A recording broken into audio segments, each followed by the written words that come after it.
Lucky last. It's always nice to find that you're the 13th speaker on a list of presentations.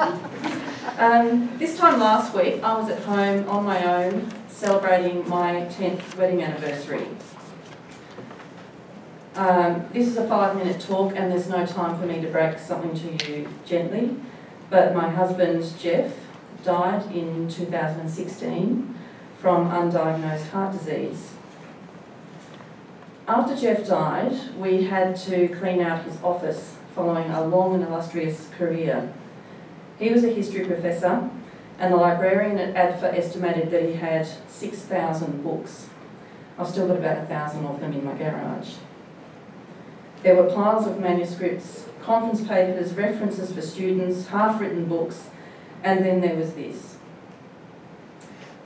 There's something very sobering about finding your husband's last to-do list, particularly when the one thing that could have saved his life, an angiogram, is nowhere to be found on it. Jeff's colleagues found him impossible to replace.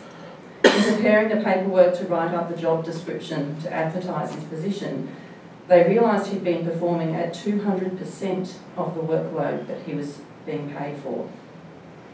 We have access to the technology that allows us to work around the clock, but that doesn't mean that we should.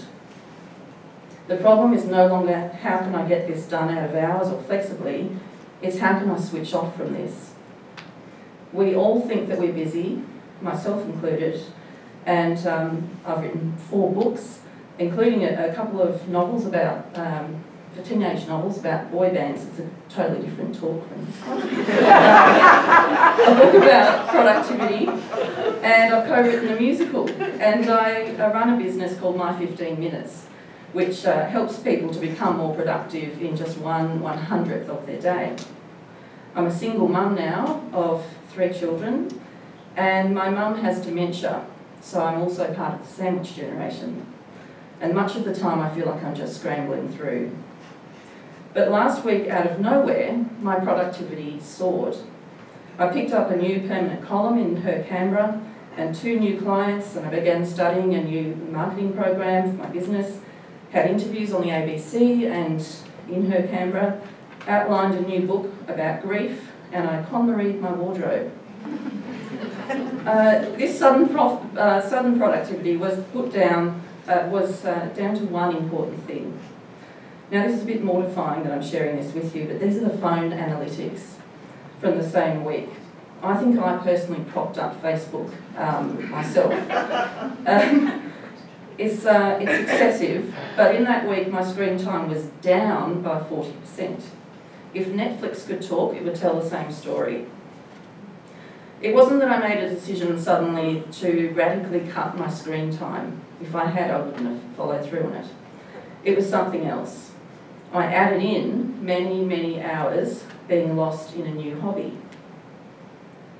It's called Zentangling, and it's just a fancy word for drawing patterns, but it's really meditative and I've fallen in love with it.